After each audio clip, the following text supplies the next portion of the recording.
Hey, Screaming Geek Media here. I'm Jerry the Geek. Today we're going to be going over Halloween 4 on 4K. Their recent release from, I shouldn't say recent, it came out last year, but recent for me. I just picked these up. They're from Shout Factory. But before we dive in, please, if you like physical media, you know, the 4Ks, DVDs, Blu-rays, whatnot, you know, movies in general, home theater, check out my other videos on my channel.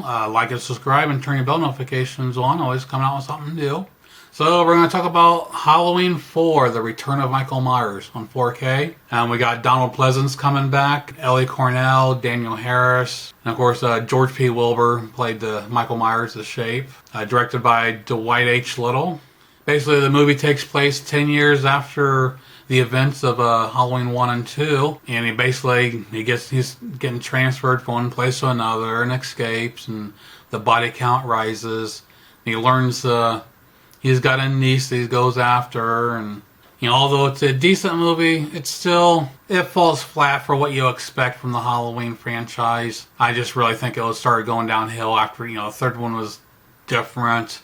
Then, you know, with this bringing Michael Myers back, you know, I don't think they did the greatest job. I just think it just continued to go downhill. And there was something about the way they presented Michael, the shape. I don't know if it was between a silhouette and a mask. It just didn't come across right. I'm just watching it again. I'm just like, I don't know. When you see him, it just looks like a cheap rip-off of the original. And it was just hard, to get past it. Every time you see him, it just didn't look right. But you got some decent kills in this, and it is a fun movie. It's one of those things. If you like Halloween, you kind of almost want to get these just to have them for your collection. Everybody's opinion is going to differ on me, but that's just my take on this. Now, this 4K release came from Shout Factory. It came out in October 2021. Originally filmed in 35mm, finished with a 4K digital intermediate, has HDR10, Dolby Vision. At the start, I felt the picture quality started out, it seemed a little soft compared to the previous versions, but kind of once it got going, it seems like things picked up. I don't know if it was just me or if it just intentionally had a certain look they went for. But it did look good. It had the solid whites and some natural details. The colors popped where needed. The kids' costumes are pretty cool. The colors really popped the nose. But it was a very good presentation. Definitely an uptick over the Blu-ray, which in itself the Blu-ray was pretty good.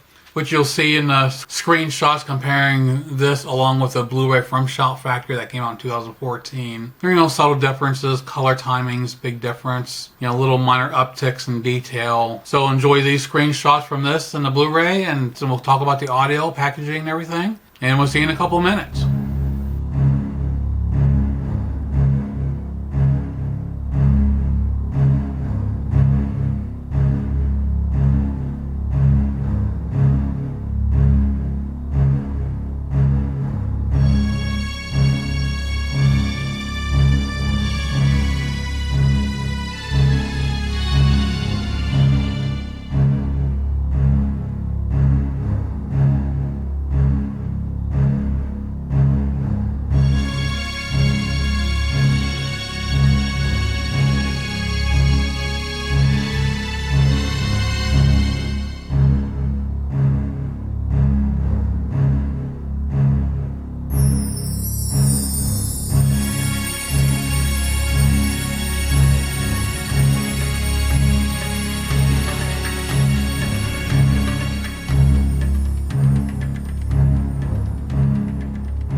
Now for audio, Shout Factory gave this release a Dolby Atmos.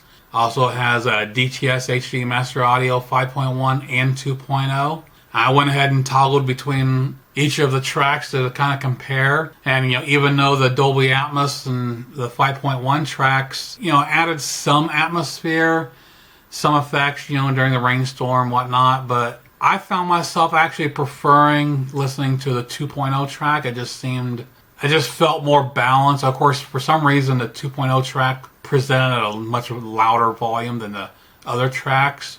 But even turning the other ones up to try even out their It just didn't have the same feel, so I actually enjoyed the 2.0 over the others. Please check them out yourself, see what you like. But, you know, regardless of which track they are, I mean, everyone was a nice, solid, clean audio. A couple of scenes, you know, had some rumbling bass that kind of you can really feel. Even in the 2.0 one had provide some pretty good bass in the track. And of course, the score was done by Alan Hallworth. The score was pretty decent, a lot better than what they did in Halloween 3. That score was so weird in that movie. So this one kind of comes back to the original sound, gives you the Halloween feel to it. But overall, it's a very good, solid audio presentation. It's just a matter of what you're going to prefer, the surround or 2.0. Now for the packaging, they gave us the slip cases like the first three, with the matching leaf artwork.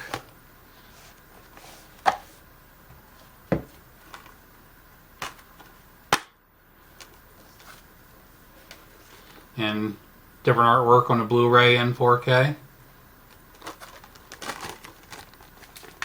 And like the originals, we got the original artwork included on the back side of that, so you can choose which one you want to use, which I'll be using my own custom cover artwork that I've got, which you can check out on my channel. I have video of custom covers, and you can check these out. And for the bonus, we have an audio commentary with actors Ellie Cornell and Daniel Harris, another commentary with director Dwight H. Little and author Justin Beam. And for featurettes, we have The Making of Halloween 4, Final Cut, Horror's Hallowed Grounds, a look at the film's locations. Then we have a theatrical trailer, TV spots, and a still gallery. Which I think everything there is poured over from the original Blu-rays, so there's nothing really new there. So again, not the best of the Halloween movies, but if you're a fan of Halloween, the movies in general, if you like this one, it's definitely worth upgrading. It's very well done. I recommend stopping at Hamilton Books website, which is linked below. As like I said, all of the Halloween movies are $22.95 currently. Unless you want to pay the $27, $28 on Amazon or Walmart, even eBay, you might luck out to find someone selling it cheap. So that's pretty much does it for my look on Halloween 4, The Return of Michael Myers on 4K. Please check out my other videos on my channel. Like and subscribe and turn your bell notifications on. And we'll see you again. Geek out.